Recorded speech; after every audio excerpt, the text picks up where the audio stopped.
Hey, what's going on YouTube?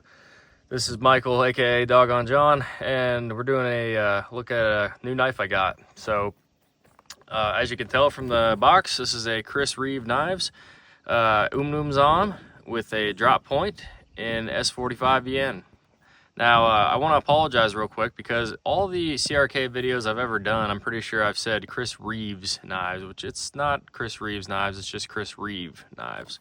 So we're just going to do that and clear the air, I guess. Now, I've had multiple small Sebenzas now. I've had, I think, 3 altogether, and I never did care for the size of them quite as much as I thought I would. They never stuck around. And no matter what I tried to do with it, I just really didn't fall in love with it, you know? So I tried to look for a larger REEVE knives, and I wanted to see what I could get. And while on a Facebook group, I've been hunting for a UMNUMZAAN, it's called. They are a pretty different model from REEVE. And this one here, I got it at a great deal from a friend that I just made while I was doing this deal. So I'm pretty stoked to show you guys. Let's open it up real quick. Whoa, after I flip the box around like a ding dong. So, usual stuff. If you are new to REEVE, if you don't have one yourself, they give you this pamphlet book here. It's going to have your steel, it's going to have your handle material, and the birth date. Funny thing with this is the birth date is the same as the small Sebenza I just showed pretty recently in one of my videos. So, kind of a coincidental thing, but neat. There you go. You can see all the parts involved in your UMNUMZAAN and stuff like that. Registration card. Really nice, like, stationery paper they give you, so pretty neat. In here you get a baggie with basically a kit where you can take things apart and oil them or grease them or Loctite the screws down, all that kind of stuff. So there's a thing of Loctite unopened and the grease, and you get 2 Allen keys and a one smaller for the standoff screws in there. And then you can also kind of see my O-rings flopping around in there. I'll show you that here in a second. But and the lanyard as usual. So anyway, let's bust this out in the cloth, and we'll show you the knife. So this is the UMNUMZAAN right here, and I think it's a pretty strikingly elegant knife. It's very different from most of the stuff that they make, you know, for a lot of reasons. The milling pattern and the scales here, for one, is pretty different. The over travel stop on the lock bar is very different. The glass breaker on the top here, that's a whole different deal for them usually. Even the thumb studs are a lot more different. But let's go through this kind of I guess we'll go back to front or something like that. So normally there's a lanyard that goes in here, and I showed you that in the baggie there, and you just kind of replace this. Well, this is normally empty actually, and that would be in there, and it kind of spins and keeps your lanyard free flowing. But that kind of has a another standoff in there where it's more or less the same deal as this one, I think. So pretty cool. It's, I guess, a kind of an add, more of a filler tab, which I like. I think that that's cool. You know, I don't really not much of a lanyard person, so I'll throw one on every once in a while, but it's cool to just kind of have it filled up, I think, and more complete, I suppose. Now the clip is exactly like every other REEVE clip that they have. It's got that front tip there kind of bent up, so it'll catch on to pretty much any kind of pants you got, shorts or whatever. And then it has this middle dimple in here, kind of that gives you an extra point of retention basically when it's in the pocket. So I kind of like that. I think their plain clips are really great personally. So then as you move along here, you can see the over travel stop. Pretty sure that's a piece of titanium, if I'm not mistaken, that they put in there. It's got the logo, which is pretty cool. I think that's unique. You know, I like that part of it. And as you move up here toward the pivot, the old UMNUMZAANs actually were kind of a proprietary thing where you needed a special tool. It was like a fork to go in there and open it. This one here, they've just gotten and graduated to just using Allen keys. And one thing I think is pretty cool about this, if you're into kind of like machining or any of that kind of stuff, you might appreciate this deal. Or even if you're just a mechanic of some sort, is you get a lot of Allen key in there before you start even twisting. So that's a fair amount. I like that, you know, because you lessen the chance of stripping your screws and stuff like that out, which is, you know, all too common if you don't have the right size stuff. So pretty neat. And I like that they give you these tools to work on the stuff yourself also. I mean, it's nice that they encourage that, and it's not going to void their warranty and all that kind of stuff. You know, I like to kind of go through my items and customize it and all that jazz if I want to. So anyway, it's got the plain old sandblasted finish on there. That's not this isn't the glass blasted, which I think looks good too, but this is cool because it just kind of takes patina better. You get your own scratches, you tell your own story. You know, it's a blank canvas over the knife, and I think that's pretty cool. You know, and if you don't like it and you want to try and, you know, redo it, or you like it when it was brand new kind of look, you can send it back to Chris Reeve and they'll sandblast it again for you. So nice little idea there that they have going on. Anyways, I haven't even shown you the blade yet. Let's check this out real quick. It's a handsome drop point. It's not a typical drop point, but it's handsome. You know, I think it has a lot of cool characteristics.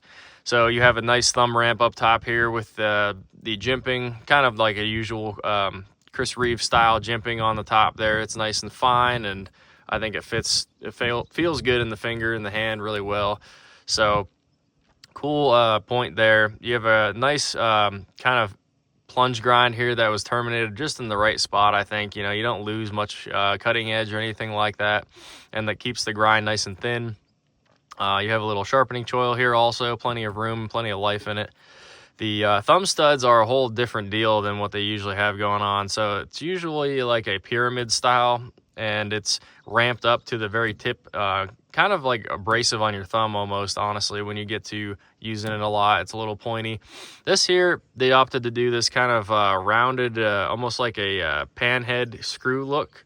And then in there is those O-rings that I was talking about. So those were on there originally, and it kind of silences the sound of the knife, I think, when it opens and shuts. So if you want to listen to this real quick.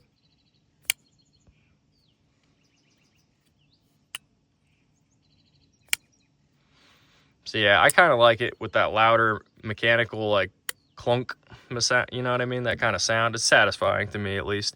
So I just took those off here. I may end up putting them back on or something, maybe, we'll see.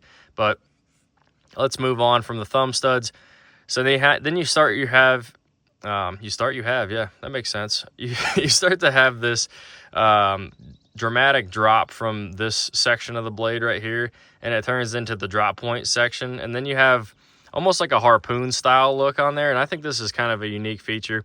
They did like a hand ground finish on that, and it's almost like a secondary edge. I mean, it actually has a little bit of sharpness to it, you know? I don't think it's anything crazy, but my thing is I think this is kind of made for piercing. Maybe, you know, if you're gonna butcher or something like that. I've actually seen videos, or actually pictures, I guess it was, of guys that were taking these on elk hunts and using these to process an elk. So I could imagine that little secondary tip there would probably be nice for that deal. And the bevel on it, really, really well done on this. I like the sharpening job. It came very, very sharp. I don't know if that was the factory edge or not, but I think this knife was untouched for the most part when I got it. So really sharp, really great done edge on there.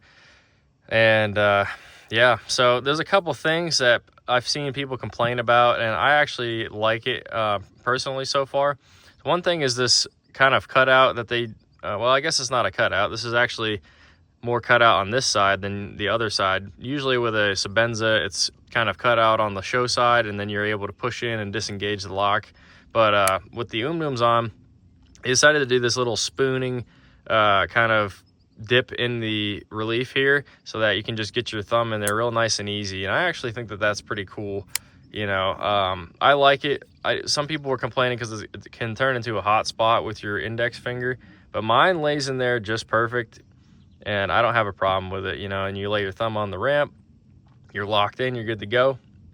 Another thing I kind of think I've noticed with this one is with this dip right here, I think that's a choke up spot is what that's kind of supposed to be. So you lay your finger in here right behind the lock bar, right where it's supposed to go, and you grab into there, and then you're kind of choked up. So that's kind of my theory with why they did that in the blade there instead of just doing a straight drop to the harpoon. And I think it's pretty cool. It's a handy, you know, kind of multi-use blade profile, you know, to me at least. And you can't really choke up in there. I mean, you could, but you're getting pretty close to the blade if you do, so I don't think it's recommended. But you know, you could try it. And you know, so that's kind of what I thought about this so far. This is my first time handling one of these, or even a larger pattern Chris Reeve knife, and I think it's really well done, really well executed. I haven't found anything that I really don't like about it just yet, but this is kind of the honeymoon stage, so you know, it's kind of one of those deals where the knife can do no wrong when you first get it, and we'll have to live with it a little while and see how it feels, and go from there. I'm gonna set this down real quick and take a sip of my tea.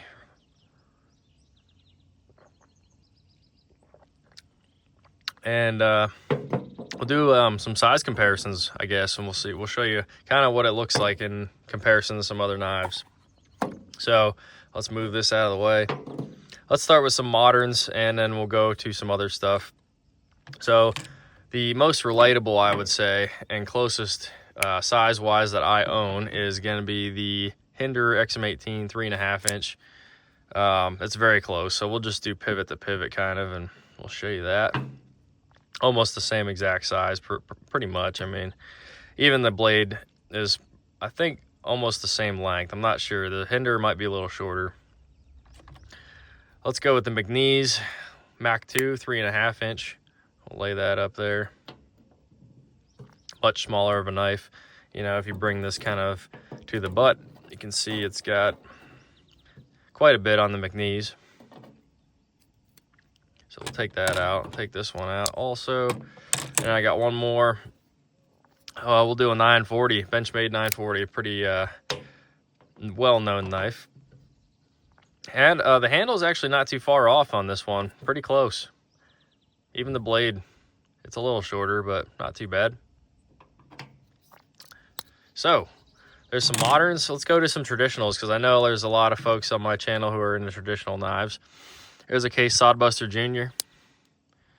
We'll lay that down there. Not too bad there. It's a nice little knife. And we'll go to something a little bigger. This is kind of a trapper pattern. I'll lay that up top. Nice pair, you know. I think these two would go well together in a carry. So we'll take that one out of here, and this one. Let's see, we got one more, I guess. How about this one? This is a modern traditional, but this is the American Blade Works slip joint knife. I think that's a really handsome pair. I'll probably be carrying this combination here quite a bit soon. Good sheep's foot blade. Let's do a couple other things. So here's a lighter, just a random old beat up lighter I had laying around. And let's do one more, I guess. One more item. Old credit card. Pretty small. Anyways, I just wanted to do a little bit so people can get the idea for how big this knife is, and you know, show kind of what it's like.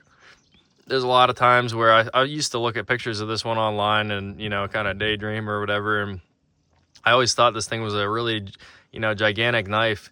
And it is. I mean, it fits my hand really well, but I fit, you know, 4-inch knives and 3.5-inch knives pretty well for my hands. So I'm more than happy with it. One thing I thought was pretty neat about this as well too is that it's not very heavy. You know, it honestly looks really chunky, and like these thick titanium scales and stuff would add that.